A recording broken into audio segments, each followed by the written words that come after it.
Okay चलिए show की शुरुआत करते हैं। और आज मैं शो की शुरुआत कर रहा हूँ एक इम्पॉर्टेंट चीज़ के साथ, जिसमें मुझे थोड़ा सा इस समय गुस्सा है। और मैं बात कर रहा हूँ देश के सबसे बड़े बैंकिंग स्टॉक की, HDFC बैंक की। ना सिर्फ ये देश का सबसे बड़ा बैंकिंग स्टॉक है, बल्कि इसकी इम्पोर्टेंस इसलिए भी है क्योंकि ये जो है FIIs का सबसे लार्जली ओन्ड स्टॉक है और काफ़ी एक तरीके से एक इंडिया के स्टॉक मार्केट की एक तरीके से प्रॉक्सी रहा है। मेरा ये मानना है कि इतनी बड़ी गिरावट HDFC बैंक में आ गई, 15% की, 16% की। HDFC बैंक के नंबर्स आए थे, उन्होंने प्रेस के साथ कोई इंटरेक्शन नहीं किया। ठीक है, क्यों नहीं किया उन्होंने प्रेस के साथ कोई इंटरेक्शन, और अब तक क्यों नहीं किया उन्होंने कोई इंटरेक्शन? आपको मीडिया से और सारे एनालिस्ट से बात करनी चाहिए, सबके सवालों का आपको जवाब देना चाहिए।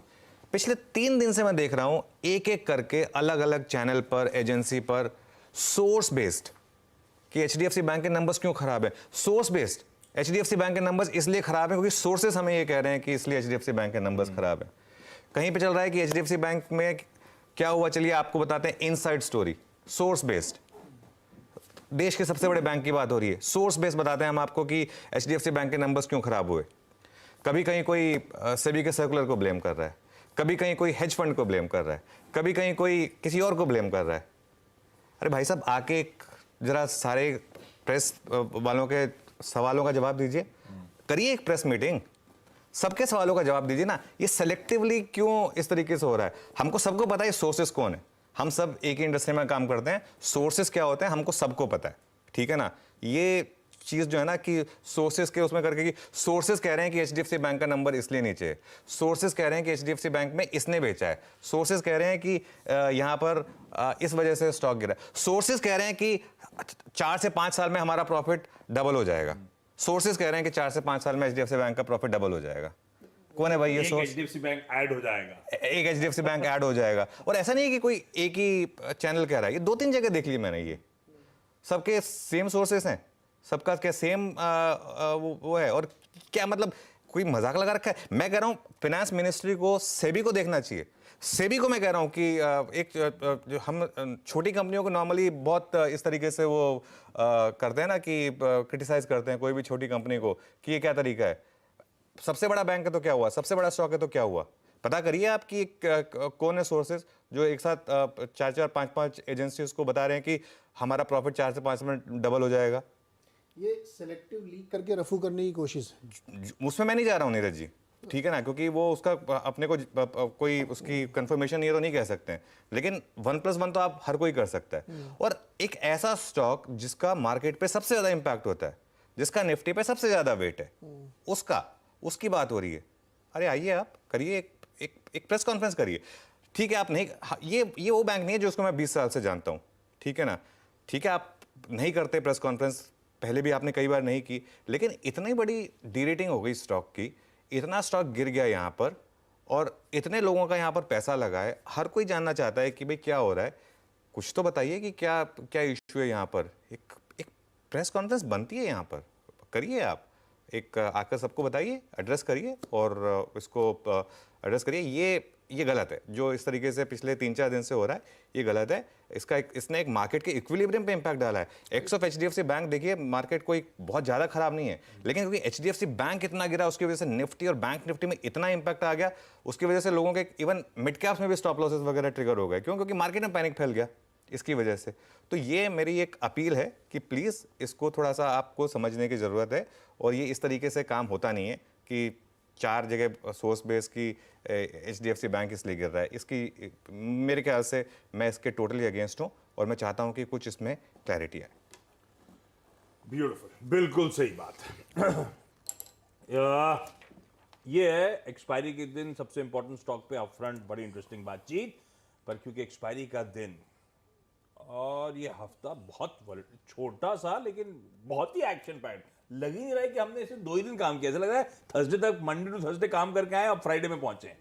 इस तरह से वॉलेटिलिटी है। मंडे ट्यूसडे को जब खुले क्या दबाव आया, उसके बाद कल कुछ रिस्पाइट प्ले आउट हुई, HDFC बैंक की चर्चा हुई थी, उस एक साइन ऑफ स्टेबिलिटी दिखा, लगा कि FI फूफा इतना माल नहीं छोड़ेंगे, बहुत लपक सेलिंग हुई। मैं ग्लोबल पे आऊं उससे पहले आज एक्सपायरी के दिन ब्रॉड जामा, इस समय मार्केट सेटअप लग कैसा रहा है? बिल्कुल मार्केट सेटअप में मैं जो चीज़ बताने की कोशिश कर रहा था, जो मैंने शुरू में थोड़ा सा वो अजीत का डायलॉग यूज़ किया था, अब उसको मैं नंबर्स में समझा देता हूँ। लिक्विड ऑक्सीजन, लिक्विड ऑक्सीजन क्या है? इस महीने का आप परफॉर्मेंस देखिए, बैंक वर्सेस आईटी और बाकी के सारे सेक्टर्स भी आ जाएंगे। इसमें निफ्टी आईटी है प्लस 4.4%, निफ्टी बैंक है -6.7%, और यही डिफरेंशियल है कि निफ्टी आपको दिखा रहा है -1.3%। एकदम जो है सिंपल, और उसमें एक कड़ी जोड़ दीजिए रिलायंस की। रिलायंस में भी अपने आप में एक सेक्टर बन गया है, तो इसके लिए हमने उसको भी एज सेक्टर लिया। 4% रिलायंस ऊपर है, तो रिलायंस प्लस आईटी ने नेगेट कर दिया जो बैंकों ने किया। बैंकों में सिर्फ एचडीएफसी बैंक टेक्निकली देखा जाए तो -15%, ये जो बैंक निफ्टी गिरा है 6.7%, 15% एचडीएफसी बैंक गिरा है। एचडीएफसी बैंक का 30% वेट है, सिंपल ट्रांसलेट होता है 4.5% इंपैक्ट उसकी वजह से आ गया। उसके अलावा देखिए भारतीय एयरटेल 15% चला, टेक महिंद्रा 10% चला, और इन्फोसिस 8.5% चला। तो ऐसा नहीं है कि ये मार्केट खराब मार्केट रही है। एक्चुअली इस मार्केट में अगर आप पेयर ट्रेड्स बना पाए, मैं बताऊं ना, मेरे लिए तो जनवरी की मार्केट सबसे अच्छी मार्केट रही है। क्यों? क्योंकि जनवरी की मार्केट वो मार्केट रही है जहां पर एक ट्रेडर के एक्यूमेंट का टेस्ट हुआ है, जहां पर एक ट्रेडर की एबिलिटी का टेस्ट हुआ है, जहां पर एक दोनों साइड की ट्रेड लेने वाले ट्रेडर्स का एक डिफरेंशियल क्रिएट करने वाले ट्रेडर का, जो निफ्टी और बैंक निफ्टी में डिफरेंशियल क्रिएट कर सके, निफ्टी आईटी और रिलायंस में डिफरेंशियल क्रिएट कर सके, पीएसयू बैंकों और प्राइवेट बैंकों में डिफरेंस क्रिएट कर सके, उस तरीके का ट्रेडर का पैसा बनाए। नवंबर दिसंबर में अगर आपने पैसा बनाया ना, कोई बड़ी बात नहीं थी, कोई भी बना लेता, आपको सिर्फ डांट फेंकना था। नवंबर दिसंबर में एक भी स्टॉक गिरा ही नहीं, तो पैसा तो सब में बना था। ये हो सकता था कि किसी में कम बनाओ, किसी में ज्यादा बनाओ, लेकिन पैसा तो सब में बन रहा था। असली टेस्ट हुआ है मार्केट का जनवरी में। अगर आपने जनवरी में पैसा बनाया है तो आप अपना सब कुछ प्रोफेशन छोड़ के भले ही मार्केट में आ जाइए। मैं मतलब बहुत जिम्मेदारी के साथ ये बात कह रहा हूँ कि स्टॉक मार्केट आपके लिए। अगर जनवरी में आपने पैसा बचा लिया तो भी मार्केट आपके लिए। जनवरी में अगर आपने पैसा बहुत गंवाया है तो थोड़ा अपने आप को संभल के चलिए, क्योंकि इस तरीके की आगे और महीने आएंगे, यहाँ पर इस चीज़ का ध्यान रखिएगा। यहाँ से आगे क्या, मेरे ख्याल से यहाँ से मैं बैंक निफ्टी पर खास तौर से फोकस देने वाला हूँ। क्यों? क्योंकि कल बैंक निफ्टी ने 200 डे मूविंग एवरेज को 2 बार टेस्ट किया, दोनों बार सक्सेसफुली उसने डिफेंड किया। वो 200 डे मूविंग एवरेज है 44,686 पर, मेक और ब्रेक लेवल है। मेरे ख्याल से अगर ये टूटा क्लोजिंग बेसिस पर तो और 1000 पॉइंट की डाउन साइड ओपन होगी। इसके लिए इस पर ध्यान रखिए। और ऑब्वियसली एचडीएफसी बैंक जो 52 वीक लो से कल उसने थोड़ी सी रिकवरी दिखाई थी।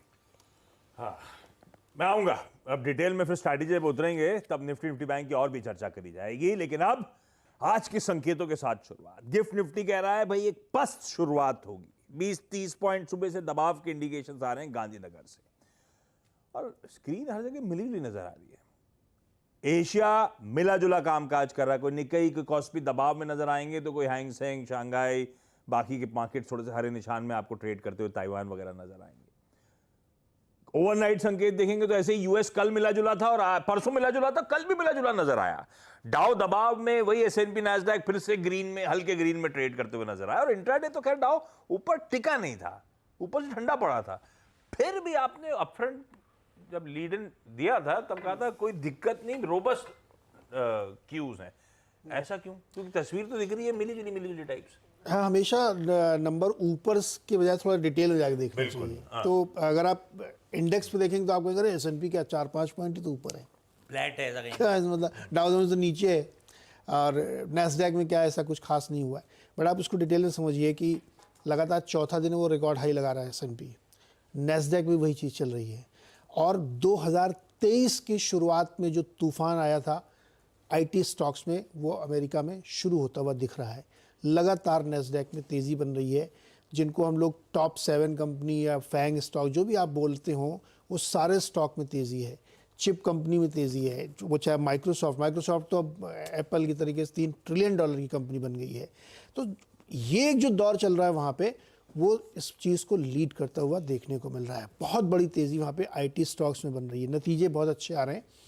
ओल्ड इकोनॉमी में थोड़ा नतीजे कोई कमाता है, इसलिए डाउ आपको नीचे दिखता है, लेकिन ब्रॉडर मार्केट में बहुत बड़ी तेज़ी, वॉल्यूम लगातार 10, 15, 20 दिन के एवरेज से ज़्यादा हो रहा है। और कल हमने इसलिए कहा था कि बहुत अच्छा सेटअप है कि जो ग्लोबल मार्केट का MSCI इंडेक्स हम लोग देखते हैं, जहाँ पे 47 कंट्रीज़ को ट्रैक करते हैं, वो 0.5% ऊपर था।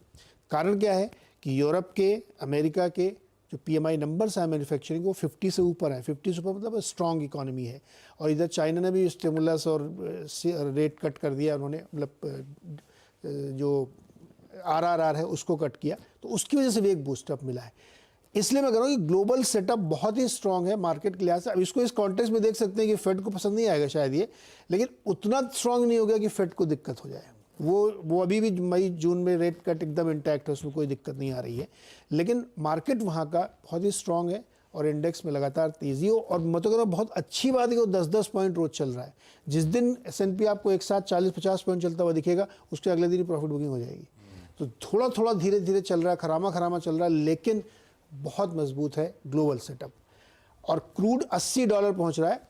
वो चूंकि वहाँ पे बहुत हाई फ्रिक्वेंसी डेटा आते हैं, EIA का डेटा आ गया, US के ड्रॉडाउन हो गया, तो उसकी वजह से हो रहा है, कोई बहुत बड़ी बात नहीं है। उसके बावजूद तेज़ी का मार्केट बना हुआ, तो इसलिए मैंने कहा था ग्लोबल सेटअप बहुत ही स्ट्रांग है। केवल S&P के 4 पॉइंट को देख के आप मत समझिए क्या है। इंटरनल्स मजबूत हैं भाई, कोई दिक्कत नहीं है, हल्की हल्की तेजी बनी हुई है यूएस के बाजार में। तो ग्लोब का ओवरनाइट आज सुबह के हैंडओवर्स तो कोई दिक्कत वाले हैं नहीं। कल का सेशन इंटरेस्टिंग था, अपफ्रंट दिखाया भी था इंटरडे चार्ट, शोराती वॉलेटिलिटी, उसके बाद सेकेंड हाफ में एक बढ़िया ट्रेंडिंग डे। ऐसे में पहले समझ लेते हैं सेटअप कैसा है, उसके बाद इन बेंचमार्क्स के अप्रोच पे उतरेंगे। कैसा लग रहा है सेटअप अब? सेटअप में तो वही दिक्कत है, FIs बेच रहे हैं, DIs खरीद रहे हैं। और FIs ने कल भी 7,000 करोड़ के करीब बेचा। कल मुझे लग रहा है कि ज़्यादा सेलिंग ICICI बैंक में आई थी। कल पूरा का पूरा जो HDFC बैंक का रैली था उसको ICICI बैंक ने नेगेट किया था। एग्जैक्ट नंबर्स मैच हो रहे हैं। 6,900 करोड़ की सेलिंग FIs की ग्रॉस वॉल्यूम्स बहुत ज़बरदस्त पिकअप हो गए हैं। 34,000 करोड़ की कल ग्रॉस सेलिंग हुई है। ये अपने आप में एक अच्छी चीज़ नहीं है, क्योंकि इसका मतलब ये है कि अभी भी हायर लेवल पर इवन HDFC बैंक में भी सेलिंग है। मैं कल की रैली से बिल्कुल वो नहीं हूँ कि बस अब बॉटम बन गया। मेरे ख्याल से यहाँ पर अभी भी दिक्कत रहेगी। ये स्टॉक और 2-3 52 वीक लोज बनाएगा, और ये यहाँ पर अभी भी मुझे लग रहा है कि FIs और सेल करेंगे। कल पहली बार ऐसा हुआ है कि ICICI बैंक का वैल्यूएशन HDFC बैंक के ऊपर आ गया, फर्स्ट टाइम इन हिस्ट्री। और वो भी एक ऐसा बैंक जो एक समय पे 3x ट्रेड करता था ICICI बैंक के वैल्यूएशन के। ICICI बैंक 2 टाइम्स ट्रेड करता था, HDFC बैंक अपने पीक पे 6 टाइम्स ट्रेड करता था। फिर 6 टाइम्स का 4.5 टाइम पे न्यू नॉर्मल बन गया था। आज की डेट में ICICI बैंक का वैल्यूएशन HDFC बैंक के वैल्यूएशन के ऊपर आ गया है। पहली बार ऐसा हुआ है। एक और रीज़न है, HDFC बैंक की मैनेजमेंट को सोचना चाहिए कि क्या हो रहा है। मतलब नंबर अपनी तरफ होते हैं, वैल्यूएशन जो एक समय पे HDFC बैंक को मिलते थे वो नहीं मिल रहे अब मार्केट कह रहा है ठीक है आप होंगे HDFC बैंक, अब नहीं है आप वो उस लेवल के स्टॉक। सिंपल है। मैं अपने शब्दों को बिल्कुल, मुझे कोई किसी से डर नहीं है कुछ बोलने में। मैं जो फील करता हूँ वो बोलता हूँ। अब बिल्कुल मतलब ये तरीके ये बता रहे हैं ना, मार्केट वर्डिक्ट दे रहा है आपको कि अब हमें आप पर उतना कॉन्फिडेंस नहीं है जितना हमें पहले 5-6 साल पहले था। नहीं देंगे हम आपको वैल्यूएशन। अब पहले नंबर अच्छे लेकर आइए, क्लैरिटी लेकर आइए, उसके बाद आपको वैल्यूएशन मिलेगी। तो वो सेटअप में वो दिख रहा है कि जिस तरीके से FIs बेच रहे हैं कल। लेकिन एक इंटरेस्टिंग चीज़ हुई कल, इंडेक्स फ्यूचर्स स्टॉक फ्यूचर्स दोनों में बाइंग थी। मेरे ख्याल से लोअर लेवल से थोड़ी सी रिकवरी जो हुई उसमें थोड़ी शॉर्ट कवरिंग और थोड़ा लॉन्ग बिल्डअप, क्योंकि इंडेक्स फ्यूचर्स में 890 करोड़ की बाइंग है, स्टॉक फ्यूचर्स में 6,300 करोड़ की बाइंग है। इंडेक्स फ्यूचर्स में बैंक निफ्टी और निफ्टी दोनों में बाइंग है। बैंक निफ्टी में 300 करोड़ की बाइंग है, निफ्टी में करीब 650 करोड़ की बाइंग है। और लॉन्ग भी जुड़े यहाँ पर, करीब 5,000 लॉन्ग जुड़े और करीब 5,500 शॉर्ट कटे। तो मामला क्लियर दिखा रहा था कल की, थोड़ी सी शॉर्ट कवरिंग, थोड़ी सी लॉन्ग बाइंग, थोड़ी सी इंडेक्स एक्सपायरी से पहले की थोड़ी सी शायद आप पंटिंग कह लें, जो मर्जी कह लें, वो सब नंबर्स में विजिबल है। पुट कॉल रेशियो 0.92 पर आ गया वर्सेस 0.74। 0.74 हमेशा ओवरसोल्ड होता है, थोड़ा सा वहाँ से बढ़ गया, वापस स्कोप है एक बार वापस ओवरसोल्ड होने का मुझे लग रहा है। और बैन में अब फाइनली सिर्फ एक ही स्टॉक रह गया है एक्सपायरी वाले दिन, वो है जी एंटरटेनमेंट। और मुझे हैरानी नहीं होगी अगर कल ये स्टॉक बैन में शुरुआत भी करे तो, क्योंकि यहाँ पर जितनी भी कल पोजीशन ऐड हुई होंगी ऑप्शंस में वो सारी अगले महीने के लिए ऐड हुई होंगी, उस वजह से स्टॉक बैन में आया। तो ये एक इंटरेस्टिंग होगा मामला। आउट ऑफ बैन ऑफकोर्स बाकी सारे जो बचे थे, बलरामपुर चीनी, IRCTC, नैल्को, OFSS और RPL बैंक। अच्छा इशू क्या है, एक्सपायरी वाले दिन बैन से बाहर आ भी जाओ तो कुछ फर्क तो पड़ता नहीं है, क्यों? क्योंकि जो ट्रेडर है वो उस मंथ के ऑप्शन ले नहीं पाएगा, अगले महीने के ही ट्रेड करेगा। खैर एनीवे ये सारे स्टॉक्स बैन से बाहर हैं। सेटअप जो है न्यूट्रल है। सेटअप न्यूट्रल है, पर आज ऑल इंपॉर्टेंट एक्सपायरी डे खड़ा है सामने। कैसे स्ट्रेटेजाइज करा जाए निफ्टी पे? हालांकि पहले आजकल ऐसा दिन हो गया कि निफ्टी बैंक समझने के बाद समीकरण निफ्टी का अप्रोच, लेकिन उस पर बाद में आता हूँ। निफ्टी का सेटअप कैसा, क्या अप्रोच होगा आज? बिल्कुल, निफ्टी का अप्रोच देखिए, आज क्योंकि एक्सपायरी है और कल एक बड़ा मूव आ चुका है, आज लेवल बेस्ड ट्रेडिंग होगी। अब आप कहेंगे कल आप कर रहे थे लेवल बेस्ड ट्रेडिंग, नहीं है क्योंकि कल नहीं थी। कल देखिए कि किसी लेवल ने काम नहीं किया होगा, लेकिन मार्केट ने आपको शानदार ट्रेड्स दी दोनों तरफ की। आज अपने आप को लेवल बेस्ड रखें, क्यों? क्योंकि आज एक्सपायरी है मंथली वाली, तो इसके लिए पहला रेजिस्टेंस है 21,565 और बड़ा रेजिस्टेंस है 21,630। ये कहाँ से लेवल्स आए? ये जो दो कॉल राइटर्स का सबसे बड़े जोन है, पहला 21,500 पर और दूसरा 21,600 पर। 21,500 की कॉल का प्रीमियम 65 रुपये, 21,600 की कॉल का प्रीमियम 30 रुपये। उसके हिसाब से सिंपल अरिथमेटिक में 21,565, 21,630। सपोर्ट कहाँ पर है? सेम लेवल पुट्स के हिसाब से जोड़ दें तो सपोर्ट है आपका 21,353 पर। 21,400 पर पुट राइटर बैठा, इकलौता पुट राइटर है जो 21,400 पर है। 21,353 के नीचे दिक्कत है और फिर बड़ा सपोर्ट आएगा आपका 21,137 पर, जो कि है सीरीज लो, कल का लो, सीरीज लो 21,137। ट्रेड क्या होगी? 21,500 से 21,550 का रिजेक्शन आए। और देखिए इस चीज़ को समझिए, मैं ये नहीं कह रहा हूँ कि इस जोन में आपको बेच देना है, बेचने का जोन यही है, लेकिन रिजेक्शन पर अगर रिजेक्शन आए, मार्केट की रैली फेल हो, वहां पर बेचें और 21,600 का एक स्टॉप लॉस लगा दें। दूसरी तरफ डिप्स में लेना भी है, 21,350 से 21,400 का अगर रेंज होल्ड कर रहा है मार्केट, निफ्टी होल्ड कर रहा है, तो उसको खरीदें वहां पर और एक छोटा सा 21,300 का स्टॉप लगा दें। 21,300 का स्टॉप इसलिए क्योंकि वरना 21,137 तक भी मार्केट फिसल सकता है, तो उतना शायद स्टॉप लॉस कोई रख नहीं पाएगा इसके लिए। तो ये मेरी होगी निफ्टी पर अप्रोच। डिप्स पर लेना जरूर है निफ्टी, क्योंकि निफ्टी में बाकी सेक्टर्स में स्ट्रेंथ है, रिलायंस में, आईटी में, एफएमसीजी में, फार्मा में, मेटल्स में। इसके लिए निफ्टी में बहुत ज़्यादा गिरावट नहीं है, टिकाऊ गिरावट नहीं है। लोअर लेवल से रिकवरी इसीलिए आती है निफ्टी में, क्योंकि बाकी के सेक्टर्स जो हैं वो ठीक ठाक कर रहे हैं। तो लोअर लेवल पे खरीदना है, हायर लेवल पे बेचना है। बहुत बढ़िया, ये है निफ्टी का आज का अप्रोच, लेवल बेस्ड ट्रेडिंग का दिन, और वो लेवल्स ब्यूटीफुली आपकी स्क्रीन पे रख भी दिए जो चर्चा में आए थे। निफ्टी बैंक प्लीज स्क्रीन पर लेकर आइए। आपने वो अपफ्रंट मेंशन करा 200 डीएमए की अहमियत, वो अपनी जगह। आप अभी भी मेंशन करो एचडीएफसी बैंक में शायद हो सकता है पेन बचाओ। ऐसे में फिर आज अप्रोच क्या रखूं, इसमें क्या देखूं? देखिए एचडीएफसी बैंक का पेन है, आईसीआईसीआई बैंक काफ़ी पेन था, एक्सिस आईसीआईसीआई दोनों कल लद गए। बिल्कुल दोनों। और एक चीज़ बहुत क्लियर है, मार्केट सिर्फ एक चीज़ पे फोकस कर रहा है, नेट इंटरेस्ट मार्जिन। बस वो अगर आपका ख़राब है और अगर वो ट्रेजेक्ट्री ख़राब है, तो मार्केट अभी कुछ टाइम के लिए आपको यहाँ पे पैसा बना के नहीं देगा। आईसीआईसीआई बैंक ने एक्चुअली भले ही वैल्यूएशन को क्रॉस जरूर किया एचडीएफसी बैंक के, लेकिन उसका बड़ा कारण एचडीएफसी बैंक की डी रेटिंग है। आईसीआईसीआई बैंक ने चला, एक साल का चार्ट देखेंगे ना आईसीआईसीआई बैंक का, मेरे ख्याल एक साल पहले भी 1,000 पे था, एक साल पहले भी 1,000 पे था, कल भी 1,000 पे ही है, साल के बीच में भी 1,000 पे ही था ये स्टॉक। तो इसमें कोई ऐसा वो नहीं है, थोड़ा चला है करीब करीब 17%, लेकिन अगर वो भी शुरू के उसके बाद जो मूव आया था उसके बाद से फ्लैट ही रहा है ये भी। तो खैर एनीवे, पॉइंट मेरा ये है कि बैंक निफ्टी में रेंज बढ़ी है और उस रेंज में आपको ट्रेड करना है। जहां दिक्कत मिले, जहां आपको लगने लगे फर्स्ट साइन ऑफ ट्रबल, बेच दे बैंक निफ्टी को और डे हाई का स्टॉप लॉस लगा दें। First sign of trouble day high के स्टॉप लॉस के साथ। वो लेवल कहाँ होंगे इसलिए मैं लेवल नहीं दे रहा हूँ यहाँ पर। और स्टेबिलिटी अगर आए लोअर लेवल पर तो वहाँ पर खरीदें और डे लो का एक स्टॉप लॉस लगा दें पोजिशनली। लेकिन मैं अभी भी कहूँगा कि अगर बैंक निफ्टी में शॉर्ट हैं, जो कि मेरा एक व्यू रहा है पोजिशनली, वो शॉर्ट अभी भी इंटैक्ट है बैंक निफ्टी में। मुझे लग रहा है बैंक निफ्टी में अभी भी एक बार 200 डे मूविंग एवरेज टूटेगा, उसके नीचे हम जाएंगे। एक स्टॉप लॉस होना चाहिए आपका पोजिशनली 45,550 का क्लोजिंग बेसिस पर बैंक निफ्टी में। ओके, ये है निफ्टी बैंक का आज का हमारा approach. Nifty bank watch out करना है जब ट्रबल के इंडिकेशंस आए, बिकवाली करने के मौके, और अगर नीचे स्टेबलाइज हो रहा है कहीं पे तो खरीदने का मन। खैर,